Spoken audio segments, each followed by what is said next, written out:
Salut les amis, je suis content de vous retrouver pour aborder aujourd'hui un thème nouveau relatif au traitement des charges en comptabilité analytique. Parfait mes amis, vous savez la méthode la plus connue, la plus utilisée en comptabilité analytique s'appelle la méthode des coûts complets. Et préalablement, si vous voulez, à la détermination du coût de revient d'un objet, d'un bien ou d'un service, il faudrait d'abord connaître, mes amis, la nature des charges engagées par l'entreprise. Mes amis, vous savez, en comptabilité financière, nous l'avons vu à maintes reprises, les charges sont traitées par nature. Qu'est-ce que cela veut dire? Cela veut dire c'est la nature de la charge elle-même qui détermine en quelque sorte sa qualification.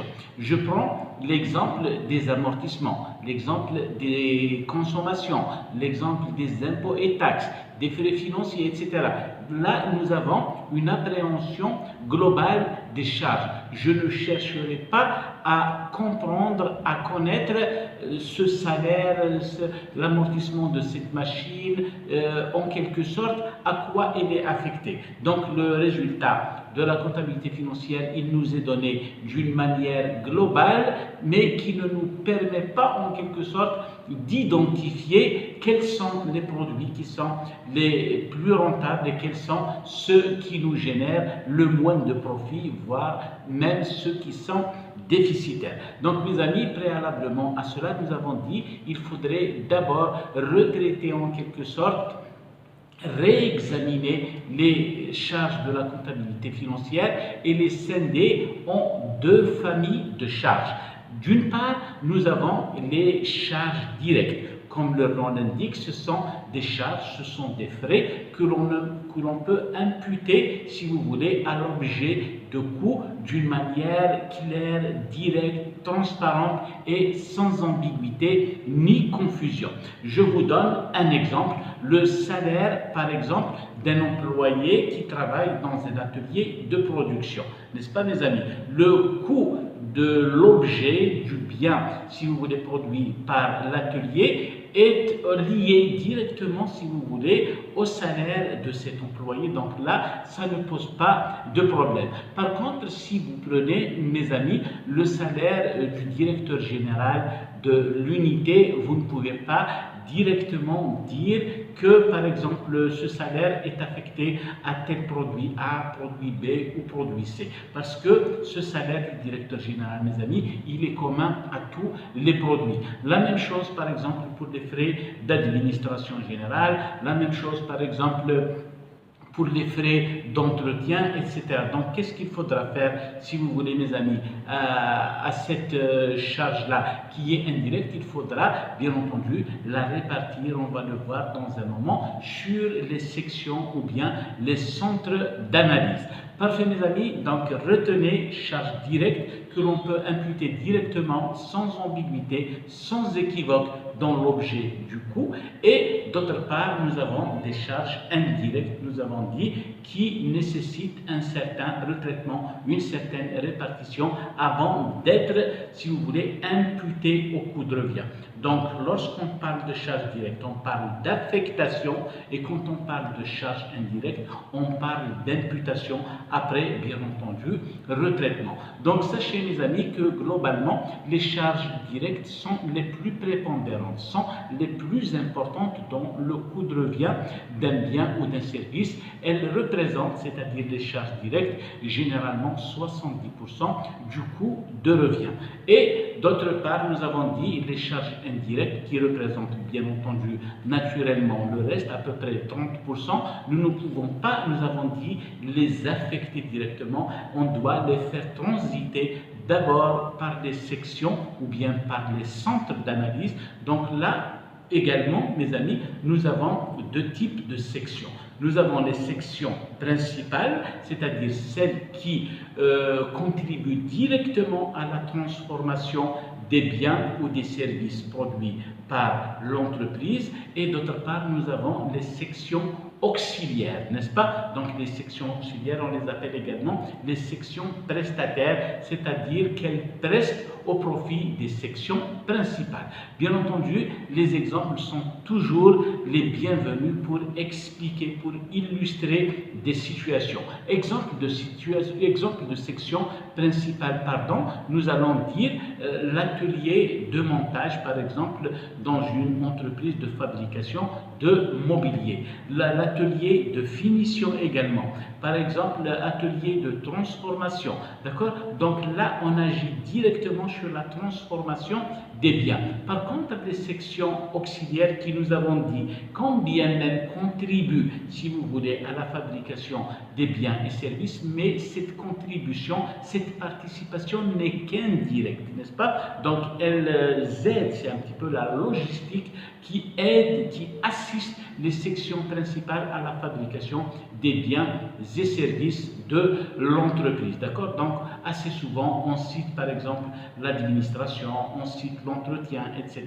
D'accord? Par contre, pour ce qui est des sections principales, nous avons dit assez souvent, vous avez les ateliers, vous avez par exemple les magasins de distribution, etc. Ce sont ceux-là, en quelque sorte, qui produisent en quelque sorte le chiffre d'affaires. D'accord, mes amis? Donc voilà, grosso modo, pour ce qui est des charges directes, ne pose pas problème. Elles ne nous coûtent pas beaucoup de temps et beaucoup d'argent pour, en quelque sorte, les déterminer, pour les traiter. Et pourtant, ce sont les charges indirectes qui nous coûtent, combien même nous avons dit, elles ne représentent pas grand-chose, à peine 30% si vous voulez, du coût de revient d'un objet, mais ce sont elles qui nous coûtent du temps pour les retraiter, pour les répartir. Et comment se fait cette répartition, mes amis? En réalité, elle se fait en deux paliers, en deux étapes. La première étape, mes amis, elle consiste à répartir toutes les charges indirectes sur toutes les sections, quelle que soit leur nature, c'est-à-dire section auxiliaire ou encore section principale. Une fois terminée cette répartition, généralement c'est avec des pourcentages, avec des fractions parfois, et puis une fois terminée cette répartition primaire, mes amis, on va procéder à la répartition secondaire. Et en quoi consiste la répartition secondaire? Elle consiste à vider le contenu des sections auxiliaires dans les sections principales, de telle sorte que la totalité des charges indirectes sera en quelque sorte imputée aux seules sections principales. Et qu'est-ce qu'on utilise pour cela, mes amis? On utilise tout simplement ce qu'on appelle des clés de répartition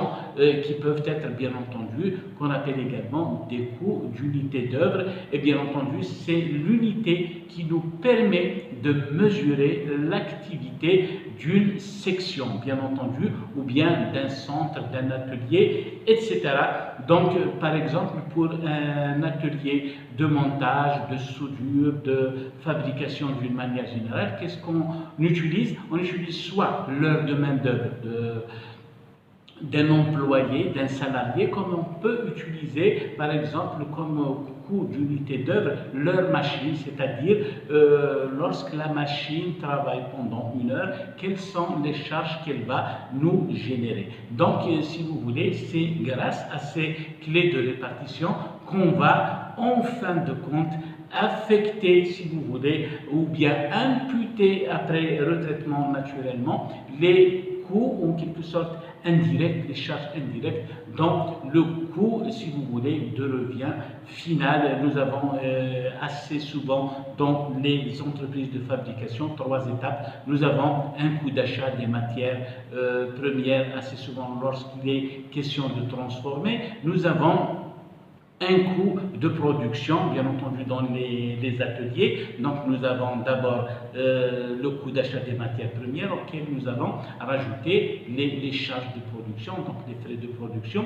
Et enfin, nous avons le coût de distribution. Il est naturel que pour faire parvenir les produits fabriqués par l'entité, il nous faille en quelque sorte des frais supplémentaires pour faire parvenir, bien entendu, nos marchandises, notre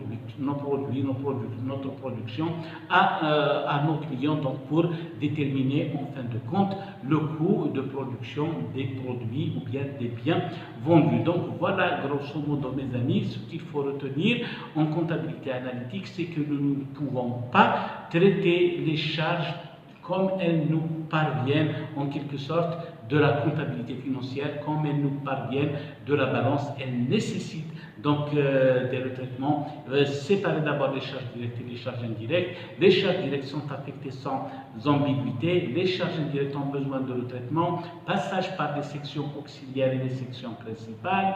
Donc avant, bien entendu, d'imputer ces coûts-là dans le coût de revient des produits, des biens, des articles vendus par l'entité. Donc voilà mes amis, une fois bien entendu terminé, nous avons un chiffre d'affaires, nous avons le coût de revient. Il est aisé de déterminer, si vous voulez, en quelque sorte le résultat réalisé par produit.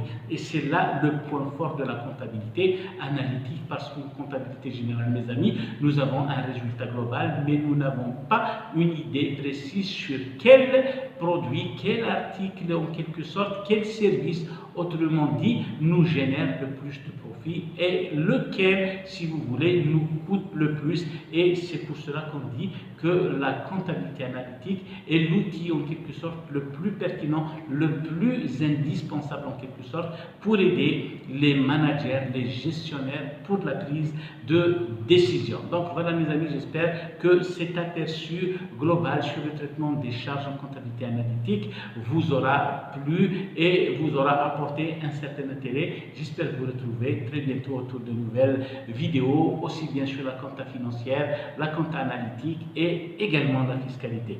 En attendant de vous retrouver, je vous souhaite de passer une excellente soirée mes amis. Allez, au revoir.